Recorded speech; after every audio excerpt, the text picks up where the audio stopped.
Print आणि electronic माध्यमाच्या सर्व प्रतिनिधींचं संभाजीनगर शहर काँग्रेसच्या वतीनं आयोजित या प्रेस कॉन्फरन्स मध्ये काँग्रेस पक्षाच्या वतीनं मनापासून स्वागत। महाराष्ट्र प्रदेश काँग्रेसचे अध्यक्ष माननीय हर्षवर्धन दादा सपकाळ साहेब, जालना लोकसभेचे खासदार माननीय कल्याण काळे साहेब, लातूर लोकसभेचे अध्यक्ष माननीय डॉक्टर शिवाजीराव काळगे साहेब आणि सर्व वरिष्ठ नेते या पत्रकार परिषदेसाठी उपस्थित आहेत।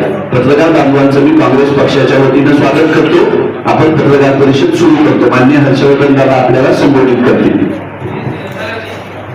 सर्व सन्माननीय पत्रकार बंधू, आमच्या पक्षाचे सर्व उपस्थित आदरणीय नेते,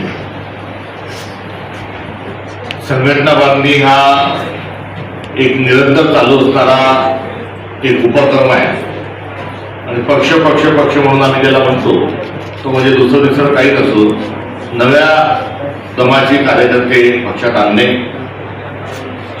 त्यांना ज्येष्ठांकडून मार्गदर्शन मिळवून देणे, हे एक चक्र सातत्याने सुरू असलं पाहिजे। प्रदेशच्या पदाधिकाऱ्यांना मान सन्मान आहे, जिल्ह्यातल्या पदाधिकाऱ्यांना मान सन्मान आहे, मात्र खालच्या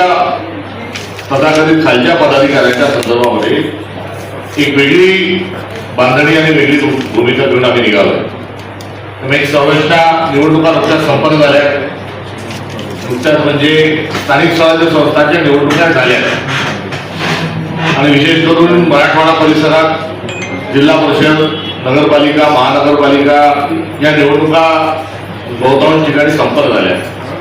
येणाऱ्या निवडणुकांपर्यंत आम्ही काय करणार आहोत याचं नियोजन जिल्हा आढावाच्या बैठकीच्या अनुषंगाने करत आहोत।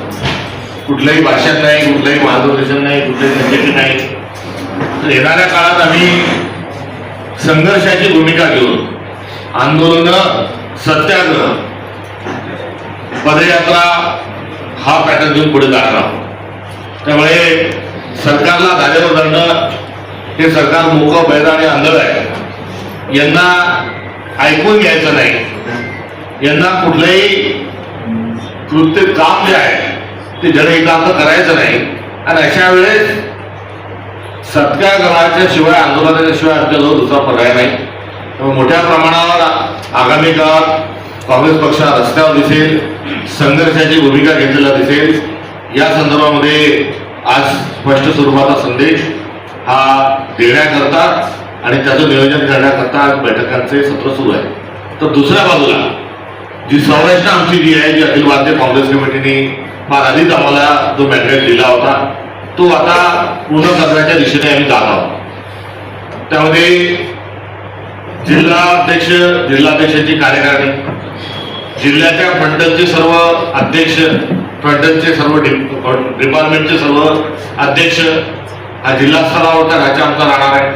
तर तालुका स्तरावर तालुका अध्यक्षांची कार्यकारिणी आणि तालुका अध्यक्षांच्या कार्यकारिणीसोबत तालुक्याचे विविध अध्यक्ष, युथ काँग्रेस अध्यक्ष, NSUI, महिला Congress, Seva Dal, VGNT cell, SC cell, ST cell, OBC, social media, अशा सर्व ज्या आमच्या संघटना आहेत इथे तालुक्याचे अध्यक्ष, ही तालुक्याची एक टीम आमची राहणार आहे। आणि याच्या पलीकडे जाऊन एक महत्वाकांक्षी जो उपक्रम आम्ही जो हाती घेतला आहे तो म्हणजे येणाऱ्या काळात संघटनेचा विस्तार जो आहे हा मंडल, सेक्टर आणि ग्राम शाखा इथपर्यंत आमचा विस्तार जाणार आहे। त्यामुळे मंडल अध्यक्ष आमचे राहतील, सेक्टर अध्यक्ष आमचे राहतील, ज्याला आपल्या इकडच्या भाषेत जिल्हा परिषद सर्कलचा अध्यक्ष काँग्रेस पक्षाचा राहील, पंचायत समिती सर्कलचा तालुका अध्यक्ष आमचा, पंचायत समिती सर्कल अध्यक्ष आमचा राहील आणि ग्राम शाखा अध्यक्ष।